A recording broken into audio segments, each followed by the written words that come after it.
Shef, tasavvur qiling, o'zingiz uchun oxirgi marta taom tayyorlayapsiz. Qanaqa taom bo'lgan bo'lardi? Bor bitta shunaqasi. Yuring ko'rsataman. Birinchi bo'lib, maxsus lavash noni bor. O'shani tayyorlab olamiz. Zo'r. 6 sekund. 6 sekundda pishadimi? Da. 6 sekundda bekorga ketmas ekan. 6 sekund. Bo'ldimi, pishdimi? Bo'ldi, pishdi. Gap ya. Bundan keyin o'tinda pishirilgan mol go'shti yo'raymi yo ho'kiz? Nima deydi? Ho'kiz. Go'sht ko'ryapsizmi? Bilmayman, mana qanday suvni oqishini. Danarimizni go'shtini olamiz. Chiroyli yoyib olamiz. Ishtahani ochib yubordik buni. Go'sht qaranglar. Mozzarella siridan solamiz. Endi kesib chiqamiz. Terib chiqamiz. Mana уже qonnim Mana ochdi. sariyog'da pishirilgan guruch, kuydirilgan dunganskiy qalampir va pomidor. O'zingiz o'stirganmisiz deyman-da. Shunaqa. Yog'li suzma. Endi sous. Men chidolmayman lekin bu narsaga.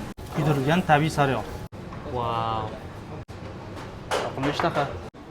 Uni qarang, uni qarang. Men bu narsaga tayyor emas edim lekin. Endi yeb ko'ramiz. Yo. Retsept juda ham oddiy, lekin shu bilan birga hamma narsa shunaqa zo'r chiqishyapti bir-biri bilan. O'tinda pishgan go'sht, tandirda pishgan lavash, hammasi shu yerda qilingan. Prosta.